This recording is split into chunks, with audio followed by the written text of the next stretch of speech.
근데 이재명 대표가 적어도 당에 끼친 부담도 적지 않은데 상당한데 뭔가 내려놓는 이 요구가 잘못된 겁니까? 그건 뭐 당연한 요구고 이재명은 새가슴이거든. 절대 못 나가. 아니 정말로 그 자신 있었으면은 분당 나갔어야지. 안철수랑 붙어야지.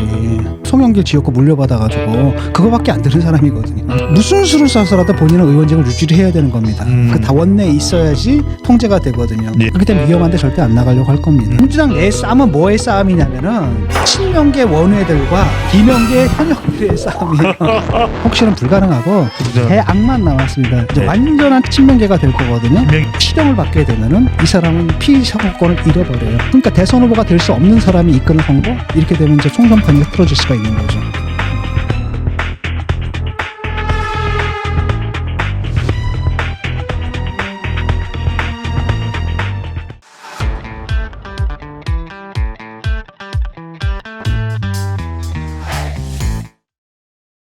자, 교수님 이게 굉장히 중요한 대목입니다. 지금 국민의힘에서도 이따가 이야기를 하겠지만 이뇨한 위원장이 뭐 친윤 중진 우유 마실래? 매 맞고 우유 마실래? 뭐 이런 이야기가 나올 정도인데 자, 따지고 보면 이게 또 원칙과 상식입니다. 원칙과 상식이라는 모임을 같이 지금 준비해서 꾸려나가고 있는데 근데 이재명 대표가 적어도 당 대표로서 재판 리스크, 당에 끼친 부담도 적지 않은데 상당한데 뭔가 내려놓는 이 요구가 잘못된 겁니까? 내려놓으라는 요구. 아니 그건 뭐 당연한 요구고 당연히 내려놔야 되죠. 불출마해라. 아니면은 비례대표 마지막 순서로 가서 정말 백의종군하라. 근데 이거 받아들일까요? 그거 안 받아들여요. 이재명은 새가슴이거든. 절대 못 나가. 아니 정말로 그 자신 있었으면은 자기가 총선 지휘한다 그랬잖아요. 아니 총선 지휘가 아니라 지방선거요? 그때 뭐였죠? 지방선거 지휘하고 막 이렇게. 그때 자기가 그러면 어디 나갔어야 됩니까? 분당 나갔어야지. 안철수랑 붙어야지. 근데 그 똥개도 집 앞에서 싸우면 50점 따고 들어간다. 그 50점 따고 들어간 거 아니에요. 남의 그 송영길 지역구 물려받아가지고 그거밖에 안 되는 사람이거든요. 그 다음에 내년 8월에는 어차피 대표직 내려놔야 되거든요. 그 다음에 거기다 의원직마저 없어봐. 어떻게 되겠어요? 무슨 수를 써서라도 본인은 의원직을 유지를 해야 되는 겁니다. 그 당원내에 있어야지 통제가 되거든요. 총선을 통해 가지고 공천 과정 속에서 자기 파들을 다 만들어 놓을 거란 말이죠. 저희가 원내에서 당을 지휘하면서 계속 당 대표에 물러난다 하더라도 실질적인 당 대표로서 역할을 계속 해나가겠다. 이 생각을 좀 갖고 있는 거거든요. 그런데 그렇기 때문에 의원직은 무슨 수를 써서도 가져야 되는 거죠. 그렇기 때문에 위험한데 절대 안 나가려고 할 겁니다. 진짜 몰리지 않는 이상. 친명은 어떻습니까? 친명 애들은 그냥 늘 하던 대로 기득권을 누리는 거고 민주당 내 싸움은 뭐의 싸움이냐면은 친명계 원외들과 비명계 현역들의 싸움이에요.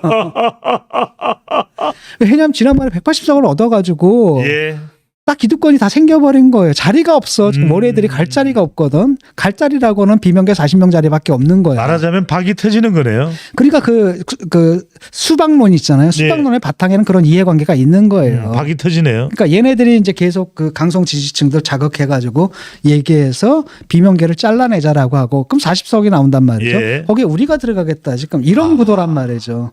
그러니까 거기에 대해서 지금 이 사람들이 방어하는 건 바로 뭐냐면 그렇다. 근데 명분이 필요하잖아. 그럴 때쯤 되면 늘 이재명 대표 안 좋아해서 잘랐다 이럴 수는 없잖아요. 그러니까 그 명분이라는 게 뭐예요? 다선 의원들 험지 나가라 이러는 건데 그러니까 여기다가 해당 회의 그러면은 이재명도 어디 나가라 안동 나가라 그다음에 친명 의원들 너희들도 험지 나가라 우리도 나가겠다. 지금 이렇게 싸우고 있는 게 그쪽이고 지금 이게 민주당에서는 결국은 이제 비명 학살이 일어날 텐데 공천 학살이 일어날 텐데 이걸 피 묻히는 방식으로 하지는 않아요. 왜냐하면 민주당은 이미 조직 자체가 그렇게 변해버렸거든요. 강성들이 다 결정해. 권리당원이니 뭐니. 걔들만 좀 부추기면 자기들이 원하는 거 다 할 수 있다는 거죠. 금태섭처럼 네임밸류가 있는 의원도 이름도 못 들어본 강선우가 이름도 처음 들어본 어떤 사람. 지역구 활동 아무것도 안 하는 사람. 그 사람 하나도 그냥 쓱하니까 그냥 날아가 버리잖아. 그런 다음에 이제 죄목을 뒤집어 쓰는 거죠. 평소에 지역구 관리를 안 했다. 그럼 강선우 사람은 지역구 관리를 해온 사람이 아니잖아. 그러니까 뭐 그런 식으로 죄목을 돌려쓰고 그 다음에 한다는 얘기가 바로 뭐냐면 너희들 당원의 뜻에 따라서 떨어진 거고 당원들이 너희들 무능하다 그래서 떨어뜨린 거다. 그럼 결국은 뭐냐면은 이게 시스템이 사실 친명계가 학살하는 건데도 피는 안 묻은 거예요. 그럼 이렇게 되면 결국은 뭐냐. 명예만 더러워지는 거지. 사실상 잘린 건데 경쟁에서 떨어진 것처럼 만들어 버리는 거죠. 시스템 공. 예. 그래서 얘들은 시스템 공천으로 처리하려고 할 겁니다. 그래서 홍익표 원내대표도 그렇게 얘기를 하거든요. 아, 뭐 낙관적이다 나는. 공천의 공정성 걱정하지 말아라. 우리는 시스템 공천이니까 당원들하고 다 해가지고 하면 아무 문제 없다. 공정성 시비 안 난다. 예. 근데 말은 그래놓고서 실질적으로 지들이 다 자를 수가 있는 거잖아요. 그래서 그러니까 공천학사는 내가 볼 때 100% 발성 안 나게 사고 안 나게 다 처리할게요. 뭐 이런 개념이겠네요. 그렇죠. 공천학사는 확실하고 문제는 뭐냐면은 이제 그것이 주는 선거에 대한 그 부정적인 영향을 두려워할 수는 예. 있거든요. 그래서 이재명 대표하고 이 비명계사의 모종의 타협이 이루어질 가능성이 야합 아닙니까? 뭐 타협이든 야합이든 간에 그러니까 그거를 원하는 거예요. 이제 이 사람들은 그걸 원하는 거고 이재명 대표가 근데 그걸 내줄까? 이런 거죠. 그래서 예. 마지막 희망을 갖다 걸어보고 있는 겁니다. 그래서 원칙과 상식이라는 그 조그만 모임을 만들어가지고 조직적으로도 한번 대응해 보자 이렇게 예. 얘기를 하는 게 결국은 이재명 대표한테 우리랑 협상하자. 지금 그 얘기를 하는 거예요. 참 민주당 내에서는 새로운 바람 어떤 식으로 불지 과연 불기나 할지 김은경 혁신위원회가 사실상 폭망하면서 혁신이라는 이름 자체가 사실은 사라진 거 아닌가라는 혁신은 불가능하고 국정 대악만 남았습니다. 이제 네. 완전한 친명계가 될 거거든요. 신명일색 이야기 나오고 친명일색으로 딱 변할 거고 그렇게 해야지 이재명이 대표 자리에서 물러나더라도 자기가 이제 유력한 대선 후보로서 있으면서 예. 당에다 실질적인 지배력을 행사할 수 있거든요. 그게 이재명의 가장 큰 문제고 가장 큰 목표고. 근데 재밌는 거 있죠. 이번에 그 재판에서 그 병합 신청했잖아요. 예. 그거 기각됐거든요. 위정교사 이거 그렇죠. 어떤 위증교사. 이유입니까? 왜냐하면 위증교사에 그 공범이 있어요. 위증한 사람. 예. 근데 그 사람은 헌법상 권리가 있거든요. 김인섭 말고 다른 사람인가요?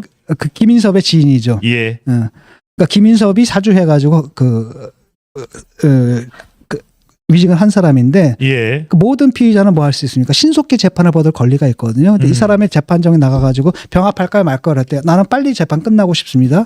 그래서 실제로는 그 병합하지 말라고 분리해달라고 얘기를 했고 그러니까 사실 검찰 측 그다음에 또 하나의 피고인 이렇게 얘기를 하고 그다음에 사건의 성격이 또 워낙 다르거든요. 그래서 내가 아마 이 자리에서 조홍천 의원이 했던 얘기를 했을 겁니다. 사건의 성격이 너무 달라가지고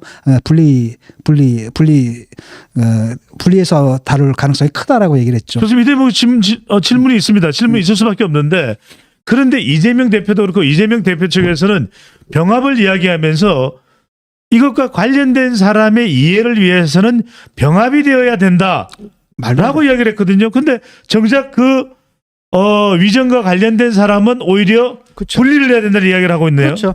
이게 뭐냐면은 그 위증 교사는 언제 일어나냐? 성남시장 때 일어난 게 아니라 제가 도지사 할 때 있던 얘기고. 예. 그다음에 이쪽은 한 피의자가 벌써 뭡니까 자백까지 했거든요. 그다음 이 사람이 빨리 재판을 끝내달라고 하는 거고 앞에 사건하고 연관은 돼 있지만 이게 유죄인지 무죄인지를 입증하기 위해서 앞에 사건을 들여다볼 필요가 전혀 없는 사건이에요. 아하. 그러니까 이거는 그냥 법원에서 딱 기각해버리고 그냥 분리해서 심의하기로 한 거죠. 네.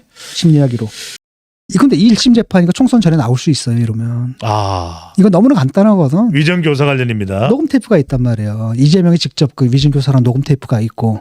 근데 실제로 위증한 사람이 내가 위증했노라고 자백을 했거든요. 따질 게 뭐가 있어.